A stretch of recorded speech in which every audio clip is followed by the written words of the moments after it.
Now, my students, class 7, you know that I was continuing with the chapter 27, Mahatma Gandhi School Days 1. Okay, now the remaining part of the chapter. Listen, in this chapter, Mahatma Gandhi was recollecting the memory of his childhood, okay, especially of his school days. Two other page number 102. Two other incidents belonging to the same period have always clung to my memory. Two other important memories was very memorable to Mahatma Gandhi. As a rule, I had a distaste for my reading beyond my school books. Mahatma Gandhi did not like to read anything beyond the school textbook. The daily lessons had to be done because I disliked being taken to task by my teacher as much I disliked deceiving him. Mahatma Gandhi thought that it was his duty to do his daily lessons. Therefore, I would do the lesson, but often without my mind on them. Sometimes he did not like it, but as a duty, he finished his daily homework. Thus, when even the lessons could not be done properly, there was, of course, no question of any extra reading. So, when he did not like the lesson to complete properly, but he completed, so there was no question of doing any extra lesson.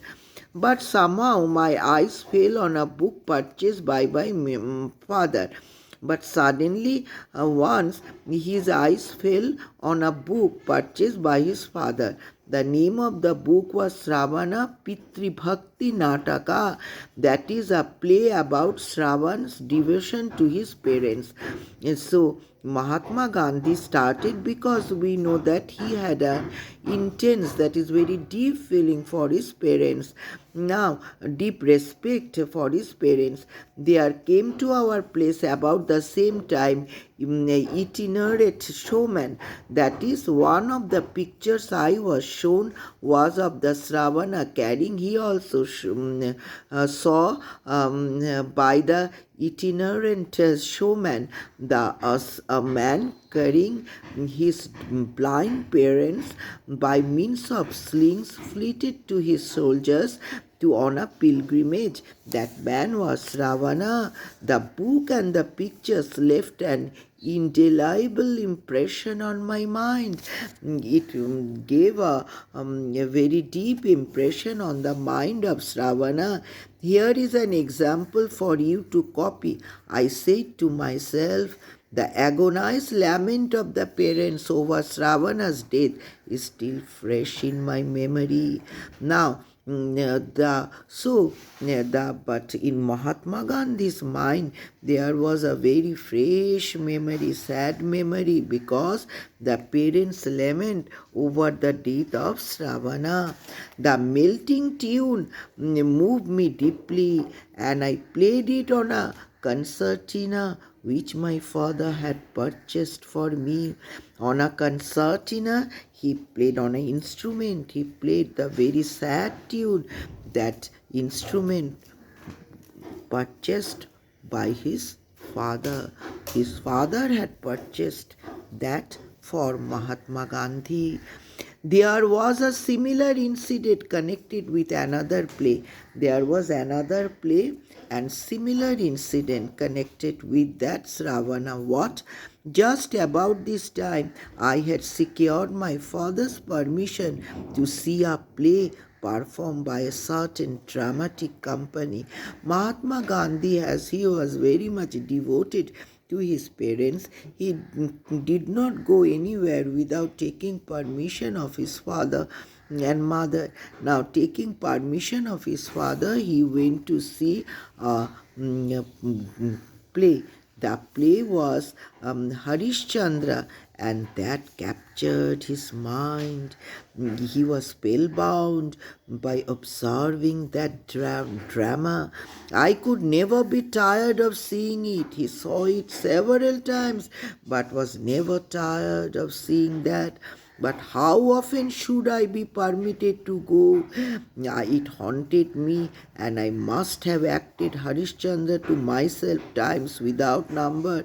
He himself played the role of Harishchandra uncountable number by himself. Why? And he watched it several times. Why should not all be truthful like Harishchandra?